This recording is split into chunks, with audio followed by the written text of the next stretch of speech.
Isuzu forward close band, dalawang unit, ipapasilip ko po sa inyo. Mga close band, mga haba po. 30 feet po ito, isang Isuzu forward close band, 30 feet. At iikutan ko po itong unit po na ito. And then 6 stud, panchicherya po ito pag magagang na pangarga. Pwede po ito. Ito po yung kanyang dashboard with pati yung kanyang RPM. Malakas po ang RPM ng unit. Papacheck ko po sa inyo lahat ng mga makikita ko po ito sa unit po na ito. Kaya po, 6 speed lang po ang unit po ito. 6 speed at forward lang po siya. At with back seat, 30 feet po. Inuulit ko po with 4HK1-17 lang po ang kanyang makina.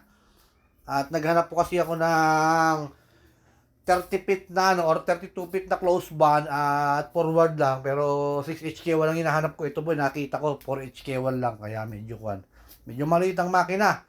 30 feet po yung kanyang haba. Dalawang unit po itong aking ipapacheck ko po sa inyo.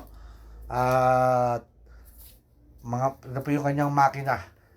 Ayan po, at kita nyo naman na pinaandar po natin unit. Sariwa po ang pangilalim. Kita nyo, pangilalim niyan talagang ulam na. With maliit na toolbox and then airbag suspension. Isuzu forward 4HK1 30 feet. Airbag po yung likuran. Pwede nyo naman pa-convert sa mall yan.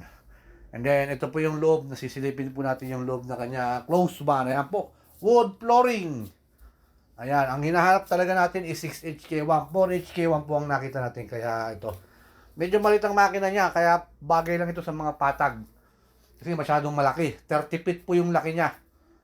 30 feet, hindi siya umabot ng 32. Ayan po, ang una kong na-inspection na unit. Ito naman po yung isa. 28 feet naman po yung haba nito.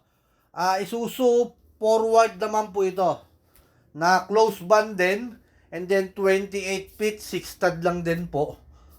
Ayan, pang forward, panchicherya lang talaga ang mga pwede sa mga unit po nito dahil mga malalaki siya, mahaba, pero ang makina po is 4HK1 lang. Kaya po, ayun po, pero mga sariwa naman po yung mga pangilalim. Talagang mahaba lang talaga siya. Talagang pang chicherya, pang mga noodles na pangarga. Isuzu Elf close band, 4HK1, blue color. And then 28 feet airbag suspension din po itong unit po na ito. Ito yung kanyang likod. And then wood flooring din, katulad nung nauna kanina, dalawang unit po ito na 4HK1 pero close band lang po siya. Mahaba po itong unit po na ito. Ayan. Yung isa 30 feet, ito naman po 28 feet na mga 4HK1. Bali tatlong unit to, hindi ko na in-inspection yung isa. Dahil dito pala sa dalawang ito sold ka na. Yan po, mga 6 speed lang po siya with back seat. Ayan, once again po, sa mga gusto pong magpa-guide sa kay Subic Truck TV, tawag lang po kayo. Mag-iwan po ko ng cellphone number dyan sa screen.